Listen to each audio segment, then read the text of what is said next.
Hey everyone, it's Lisa from the blog farmhouseonboone.com, and today I'm going to be sharing with you a patio makeover that we have been putting off forever.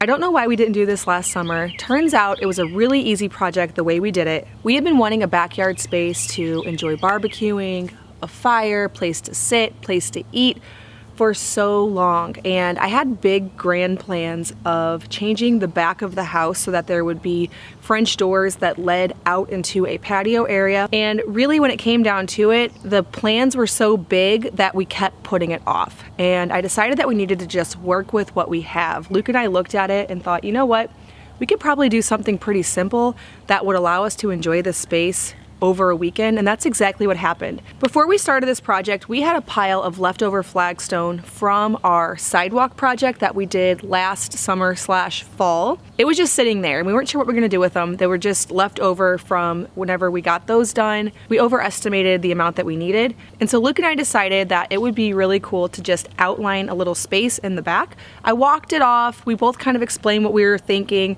came up with about where we'd wanted it, and then Luke and a couple of the boys one day just puzzle pieced them together so that they formed a nice little half circle formation that led from our flagstone sidewalk to the back of the house. Next, Luke went and got some, I think you call it landscape fabric, but the black stuff that keeps the weeds from coming up, and he covered the whole area. I think it took a while for him to actually do that. I was not out here whenever he was doing that, but to keep it fresh and weeds from not taking it over really quickly, covered the entire thing with that. And then he went to a local landscape company and got 2 loads of gravel. Now I was actually really impressed because it was $50 worth of gravel for the entire thing. So the leftover flagstone, 50 bucks worth of gravel. This ended up being a really easy and inexpensive project.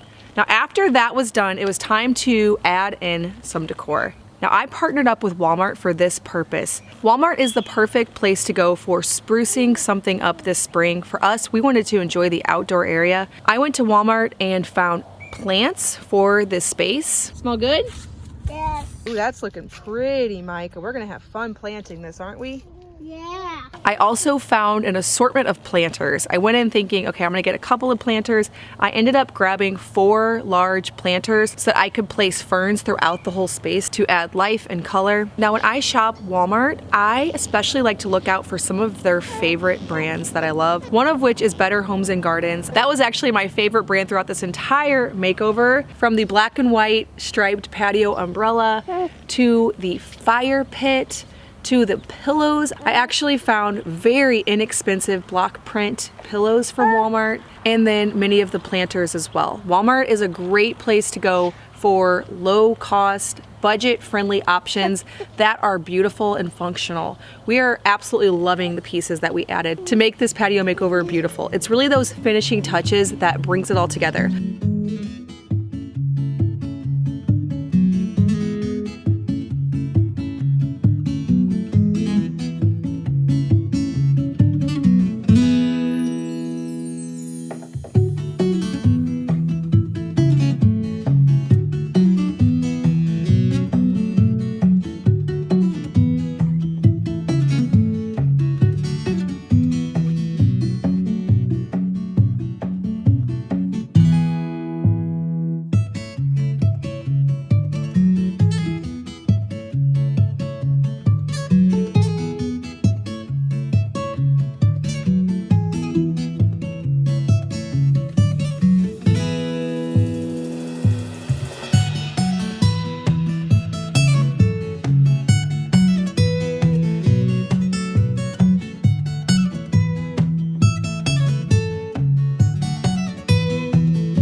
We also picked up some string lights to add a little glow at night that we're enjoying, and of course a barbecue pit. Now, would you believe that I have never grilled in my entire life? I I don't know why. I've never done it. But I knew that this year I wanted some way to cook outside, sort of create an outside kitchen situation. I have a few other things I'm thinking about adding, but this grill was the perfect start. It's a gas grill and a cast iron cooking surface, so not much different from what I'm used to inside. Now I will leave all the links for these beautiful spring products that I picked up from Walmart down in the description box below, so that if you are wanting to create a similar look in your patio, you can do so. Now, as far as the eating area goes, we actually need a larger table. A neighbor of ours was moving out, and so they brought us by this table. Luke actually sanded it and painted it and made it really adorable, but of course it doesn't fit our entire family. So we're actually going to get a larger table. It wasn't here yet for the makeover, but it is something that we're going to add, and then we'll probably move this smaller table over to a different dining area. We would like it if we had several areas that we could invite over friends, and we'd have plenty of space to spread out. So way behind me here, there's an old foundation, an old concrete foundation from, we're not even sure what, but it's actually in pretty good condition. So we're gonna add some string lights over there, add this table, probably get another patio umbrella, and then have 2 eating areas. This one will seat our entire family. That one will just be an overflow area that we could also use as well.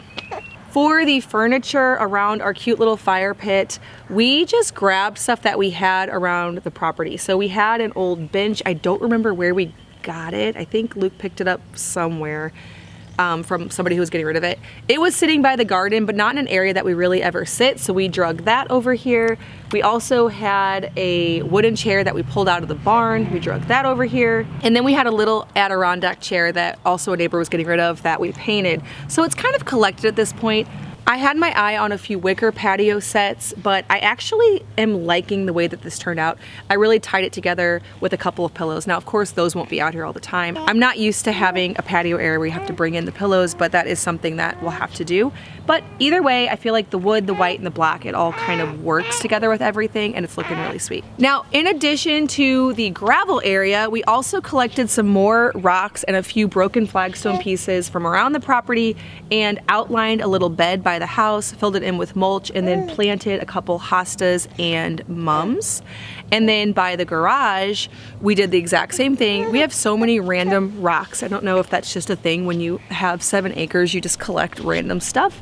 Some of it was here, some of it we bring in, but we outlined that area and filled it with mulch and did some hydrangeas. Everything is feeling so much more inviting back here. We finally have a space that we can gather as a family. Just something as simple as creating a border, adding gravel, and then a few places to sit and some decor, and this place is completely transformed. Something that we did from start to finish in less than a week. I'm so glad we finally did it, and I hope that I've inspired you to create an outdoor space where you live as well, and that it doesn't have to be hard.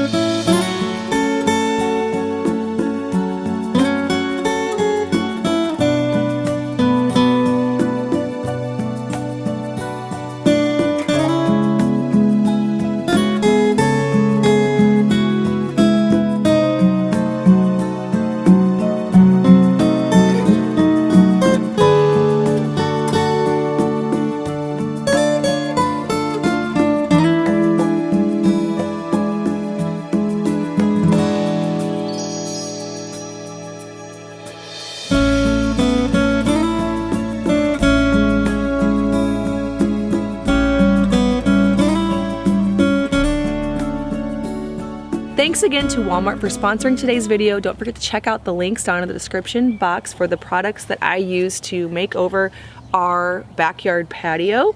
As always, thank you so much for watching. If you're brand new, please hit that subscribe button. I make 2 new videos every week on food from scratch, natural living, and a handmade home. Thank you so much for stopping by our farmhouse.